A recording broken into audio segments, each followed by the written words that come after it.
कहीं ना कहीं से कोई सुराग मुंह सुन जा मुझे किसी तरह, वो क्या कह रहा है, इतना कंडम इंद्रियां हो जाती हैं। और बिना दांता के मुँह आ करते पहले बुढ़े के वो आड़ी सी वो भी गणा बुढ़ा दिखा रहा खुले पाछे। तो कहने का भाव ये है, जैसे श्रीमद् भगवद गीता अध्याय नंबर 7 के मंत्र श्लोक 29 में कहा है, गीता ज्ञानदाता कहता है कि जिन्होंने मेरे इस ज्ञान का आश्रय कर लिया कि तत्वदर्शी संत की खोज करके उस परमात्मा की खोज करो और उस परमेश्वर की शरण में जाओ, जिसके 18वें अध्याय के 62वें श्लोक में 15वें अध्याय के 4थे श्लोक में कहा है कि सर्वभाव से उस परमेश्वर की शरण में जाओ, उसकी कृपा से तू परम शांति को, सनातन परम धाम को प्राप्त होगा। और तत्वदर्शी संत की प्राप्ति के उपरांत परमेश्वर के उस परम पद की खोज करनी चाहिए, फिर जहाँ जाने के बाद फिर कभी मृत्यु नहीं होती। तो 7वें अध्याय के 29वें श्लोक में कहा है कि जिनको तत्वदर्शी संत मिल गया वो केवल जरा और मरण से छूटने के लिए ही प्रयत्न करते हैं, इस संसार की किसी वस्तु की इच्छा नहीं रखते। जरा मीन वृद्ध अवस्था के कहर से बचने के लिए, और मरण माने मृत्यु, ये दोनों भयंकर दुख हमारे ऊपर, और ये दोनों कंपलसरी यहाँ पर। सबसे बड़ा दुख वृद्ध अवस्था, और उसके बाद मृत्यु। सारी उम्र कोठी बनाई, मकान बनाए, बच्चे पैदा हुए, इनमें प्यार मोह होया, अरे कल टिकट कट गई, बता खाक जीवन है ये, तो क्या हुआ, ये सबसे बड़ा कहर मृत्यु का। और उससे बाहरी वृद्ध अवस्था, जब आदमी वृद्ध हो जाता है, चारों तरफ से उसको रोग घेर लेता है, तो आप पे हाथ जोड़े है भगवान, ठाले है भगवान मेरी मृत्यु हो जा। तो हम मृत्यु चाहते नहीं, और बुढ़ापा ऐसा बुरा कि मृत्यु भी चुआ दे, याद करवा दे, हाँ यह हो जा। तो सबसे बड़ा कहर वो वृद्ध अवस्था बताया है, वो होगा कर्मानुसार। वृद्ध तो सब होंगे, भगवान भी हुए थे वृद्ध, 120 वर्ष की लीला की उन्होंने। 120 वर्ष की उम्र में शरीर गए थे सतलोक, और काशी नगर से और मगर तक लगभग 125-150 किलोमीटर पड़ता है, वहाँ से पैदल गए थे 120 वर्ष की उम्र में। वो दिखा रहे थे कि मैं भक्ति करता हूँ। अब लीला थी, लाल मालिक कहते के जवान के बूढ़ा, वो तो एक लीला कर रहे थे। तो उन्होंने ये दिखा कि भक्ति करने वाला वृद्ध, और देखो 120 किलोमीटर पैदल गया, 3 दिन में सफ़र कर दिया, और तुम खाट पर पड़े पड़े रो रहे हो, बच्चे उठा कर टट्टी करा रहे हैं, तुम भक्ति करते हो, तुम क्या कर रहे हो, भक्ति बिना तुम्हारी ये दुर्गति होती है। तो क्या बताते परमात्मा, भाई कानों ते तो ये देवे ना सुनाई, तो चौकस ध्यान लगावेगा। आँख कान ते काम न चले, फिर मुंह भी गेला बावेगा मन, मान जा बुढ़ापा आवेगा मन, मान जा बुढ़ापा आवेगा। भाई सुल्फा शराब तमाकू पीवे, तेरी काया में रोग बढ़ जावेगा। सुल्फा शराब तमाकू पीवे, तेरी काया में रोग बढ़ जावेगा।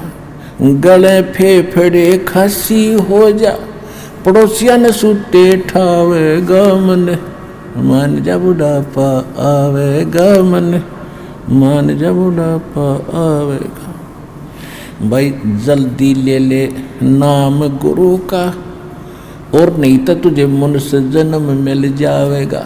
यानी कति एंड हो रहा हो वृद्ध अवस्था में, कहते हैं कम से कम नाम ले, मोक्ष इस जन्म में ना होगा तो मनुष्य जीवन तो मिलेगा। इस भक्ति में इतनी गजब का मंत्र है यो, जल्दी ले ले नाम गुरु का,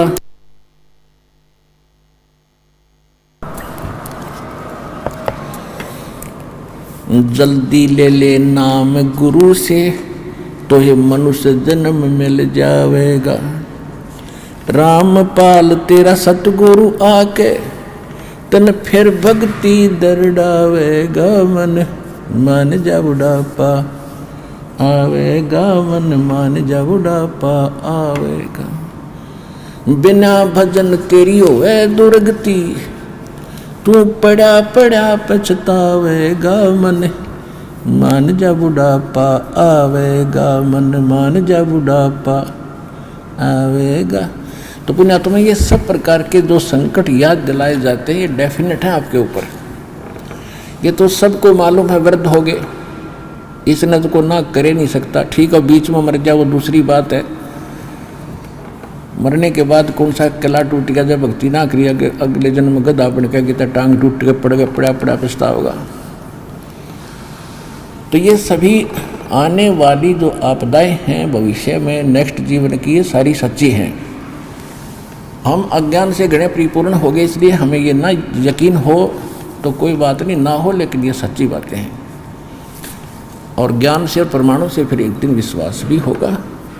इसके लिए ये बताया जाता है कि आने वाले दुखों को याद हम रखेंगे, पापों से बचेंगे और उससे फिर हमारा बुराइयों से मन हटेगा, भक्ति में दृढ़ रहेंगे, सबके प्रति हमारा एक विनम्र भाव रहेगा। तो फिर हम भी वृद्ध होंगे लेकिन कष्ट नहीं होगा, परमात्मा की भक्ति करेंगे, हमें ज्ञान भी होगा, हमारे बच्चे भी परमात्मा जिन्होंने देखो अभी तो कोई 2 वर्ष से दाम ले रहा है, किसी ने आज लिया है, कोई कल लिया होगा, कोई परसों लिया होगा, कोई 2 महीने, कोई 6 महीने से लगा, कोई 2 वर्ष से है। अब शुरुआत होगी है, जैसे पौधा बीजा है तो पेड़ भी बनेगा, यदि उसकी सच्चाई प्रॉपर करते रहे, ठीक ढंग से उसकी देखभाल करके उसको पाल पोस लिया तो पौधा बनेगा, वृक्ष बनेगा, और आम का वृक्ष बनेगा तो फल भी देगा, और इतने देगा, छाया भी देगा, फल भी देगा। तो इसी प्रकार ये शुभ संस्कार आप प्रारंभ हुए हैं। धीरे धीरे रे मना और धीरे सब कुछ हो, माली सींचे 100 घड़ा पर ऋतु आए फल हो। तो ये परमात्मा बता रहे हैं कि आपने भक्ति रूपी पौधा अब बोया है, इसको सिमरण भक्ति दान धर्म करके मर्यादा में रह के इसकी बाढ़ रक्षा करके इसको पूरा करो, और एक बार होने दो इसको, बड़ा थोड़ा समय दो भगवान को। धीरे धीरे रे मना धीरे सब कुछ होए, माली सींचे 100 घड़ा। सैकड़ों घड़े पानी के डालता रहता है माली, यानी जानकार व्यक्ति जो उस प्रोसेस से परिचित है।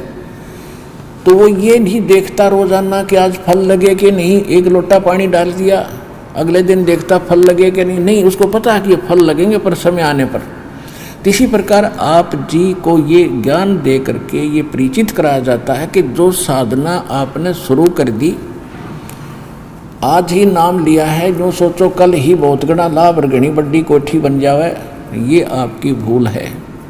लाभ तो मालिक अवश्य देगा आपको, पहले अपने कोटे से देगा और उसके बाद फिर आप सिंचाई करिए। जैसे किसी ने नर्सरी लगा रखी है, नर्सरी में उसने अपनी तरफ से पौधा बना दिया, बीज बो के आगे ले जाओगे तो उसको तो आपने फिर सिंचाई करके पेड़ आपने बनाना पड़ेगा। तो इतना लाभ परमात्मा आपको यहाँ देंगे, जो आपके विशेष दुखदायी कर्म हैं उनको तुरंत खत्म करेंगे अपने आशीर्वाद से। उसके बाद फिर आपको ज्ञान से दृढ़ किया जाएगा कि भक्ति करें बात बनेगी, केवल बार बार इस आशीर्वाद से ही पर आश्रित नहीं रहना होगा। आशीर्वाद अपना साथ काम करता रहेगा, ये भी आपके साथ विशेष सहयोग देगा, लेकिन भक्ति आपने करनी पड़ेगी, मर्यादा में रहना पड़ेगा, तभी आपको पूर्ण लाभ इस मनुष्य जीवन का प्राप्त होगा। इस सारे ज्ञान की इतनी सी बात है। अब जो प्रसंग चल रहा है, अब कोई ये वृद्ध अवस्था में आते हैं, क्योंकि वो ज्ञान नहीं सुना था आज तक हमने, और कोई प्रेरित हुए हैं तो गलत नकली गुरुओं के पास जाकर अपना जीवन व्यर्थ कर दिया।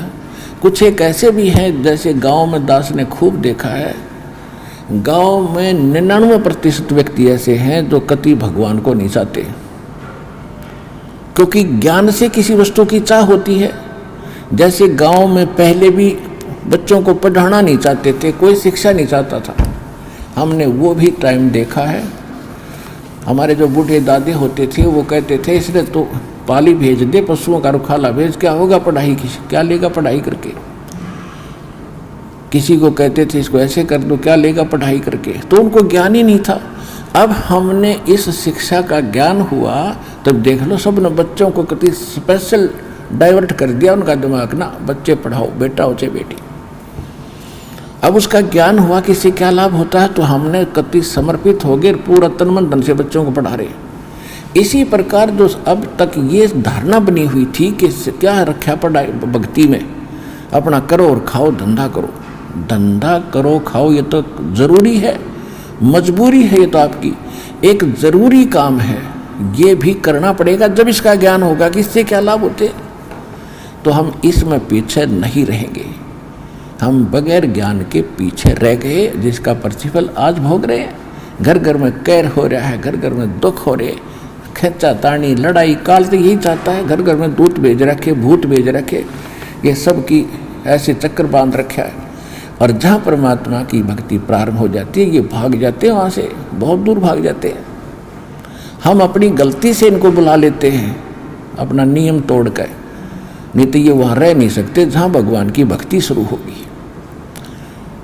एक बहुत से ऐसे शिकायत करते हैं, कोई भगत करता है, कोई बहन करती है कि हमने दीक्षा ली है और हमारे जो दूसरे चाचे ताऊओं के परिवार हैं वो कहीं किसी जंतर मंतर वाले के पास जाते हैं।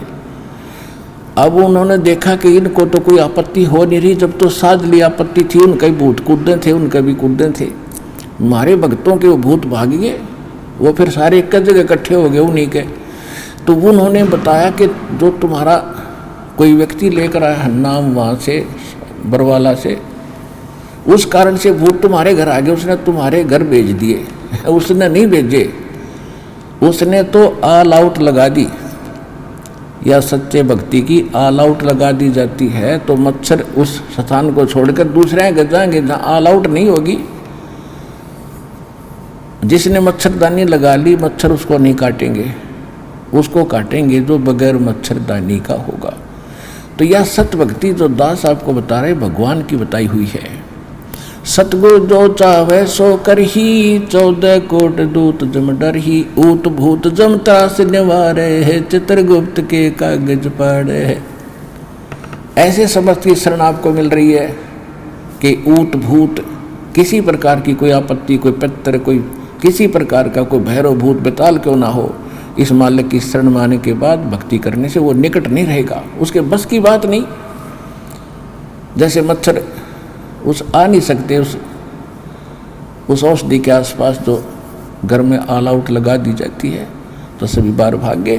तो इस प्रकार वो दूसरे फिर दुखी रहेंगे। तो सभी ने जब ऑल आउट लगा ली तो इन भूत प्रेत पितरों का भी उद्धार होगा, क्योंकि ये भी भगवान की आत्माएं हैं, ये कोई अलग थोड़े, ये पहले मनुष्य थे, इनका दुर्भाग्य, इन भक्ति मिली नहीं। भूत प्रेत बनकर धक्के खा रहे, पितर बनकर बैठे और डिमांड करते अपने बच्चों से कि हमारे श्राद्ध निकालो, श्राद्ध खाओगा पंडित जी, पेट भरेगा तेरा वहाँ। ये वही धारणा इनकी पहले वाली बनी हुई है प्रेत योनि में। वो यही सोचते हैं कि हमें शायद में कुछ राहत मिल जाए। तो अब जो भक्ति दास ने आपको दी है, कल का सत्सरात की जो आध्यात्मिक चर्चा के माध्यम से भी आपने यही सुना था कि जो भी जितने आपके पूर्व के भूत पितर बनकर दुख पा रहे हैं, उन सब का कल्याण हो जाएगा। आप भक्ति करते रहो, अपने ऑटोमेटिकली परमात्मा की एक व्यवस्था है, वो अगर दास आपको समझाओगा तो आपके समझ में वो आ नहीं सकती, ऐसी है, आप विचलित हो जाओगे। तो अपने आप इनकी छुट्टी होती चली जाएगी, क्योंकि आपको ऐसी भक्ति, ऐसा धर्म कर्म दिखा दिया। और आने वाले 101 पीढ़ी आपकी वो भी पार होगी। 101 पीढ़ी को पार होने में लग और भी ज़्यादा होंगी, मतलब ये तो कम से कम एक कहने की बात है। तो आने वाले कम से कम 4-5 हज़ार वर्ष तो ये भक्ति बहुत अच्छी चलेगी। और इस दौरान मनुष्य के वो पुण्यात्मा जन्म लेंगे आपके घरों में, जो पहले किसी परमात्मा की कृपा से किसी सतयुग में या किसी कलयुग में, जो इस समय में वो पार नहीं हो पाए, और वो चले गए ब्रह्मा विष्णु महेश के लोक में। तो वहाँ उन्होंने अर्ज की कि हमसे गलती होगी दाता, और उनको सार नाम भी प्राप्त था। पार देखो, सार नाम लेने मात्र से पार नहीं होगा, पार होगा मर्यादा से। अब सारा कुछ धन ले लिया, बैग में डाल लिया और गाड़ी में तो उतर गया, कार से नीचे उतर गया, तो पार कैसे होगा? पार तो उस गाड़ी से होना था, वह छोड़ दिया आपने। तो कहते हैं द्वार धनी के पड़ा रहे, धक्के धनी के खावे, 100 काल झकझोल ही पर द्वार छोड़ ना जावे। तो कहने का भाव यह है कि 100, तो वो जो पुण्यात्मा जैसे कहते शिव मंडल ब्रह्मा प्रीत विष्णु लोक में हो, हमरे गुण भूले नहीं तो आण छुटाऊं तो। अब जैसे सारनाम प्राप्त हो गया और बकवास, क्योंकि सुख तो आपको होगा ही होगा। अगर आप सत्संग नहीं सुनोगे, ज्ञान नहीं सुनते रहोगे, तो या फिर से आपके ऊपर अज्ञान की परत चढ़ जाएगी, सुख गणे देगा यू भगवान। इन मंत्रों से ऑटोमेटिक सुख होते, और फिर आप भूल जाओगे सब कुछ सुख है, सुख है, सुख है, बस सुख है तो सुख है, और फिर भगवान से दूर हो जाओगे। दूर होगे तो रहेगी यहीं पर। फिर मृत्यु के उपरांत आप कहाँ जाओगे? आपको देवता बना दिया जाएगा, क्योंकि यहाँ पर सभी देवों के मंत्र दिए जाते हैं, इनकी कमाई बनती है। और ब्रह्मा जी की जो मंत्र आपको दिया गया, ब्रह्मा जी के लोक में जाओगे, पार नहीं हुए तो।